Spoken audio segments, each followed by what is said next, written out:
మరొకసారి మనకి Venky type comedy అంతా కూడా ఎలా చూపించారో ఎంటర్టైన్మెంట్ అంటే ఒక కామెడీ అని కాదు, ఫుల్ రవితేజ గారి మూవీ అంటే మనం ఏదైతే ఎక్స్పెక్ట్ చేసి వెళ్తామో అన్నీ కూడా దీంట్లో ఉంటాయి. సో ఓవరాల్గా సినిమా గుడ్. సాంగ్స్ సినిమాకి plus point main songs music, అలాగే అమితాబ్ బచ్చన్ గారి డైలాగ్ చెప్పడాలు అవన్నీ యాక్టింగ్ కూడా రవితేజ గారు ఫుల్ ఒక యాంగిల్లో కాకుండా కామెడీ వెర్షన్ కానీ ఎక్కడ ఎట్లా ఉండాలో అలా సేమ్ ఆయన పెర్ఫార్మెన్స్ కానీ ఎనర్జీ లెవెల్స్ కానీ ఇంతకు ముందు సినిమా ఎట్లా ఉన్నాయో అలాగే ఉంది సేమ్. హరిశంకర్ గారు రైటింగ్ చాలా బాగున్నాయి, డైలాగ్స్ బాగున్నాయి, ఒక నిజాయితీ ఆఫీసర్ ఎలా ఉండాలో చూపించారు.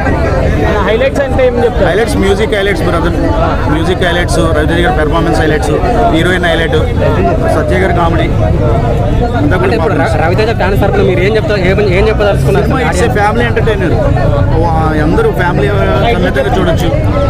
Good message movie. అంటే ఆస్తులు కూడగట్టుకోవడం కాదు, నలుగురు ఆప్యాయత గల మనుషుల్ని పోగొట్టుకోవడం అనేది.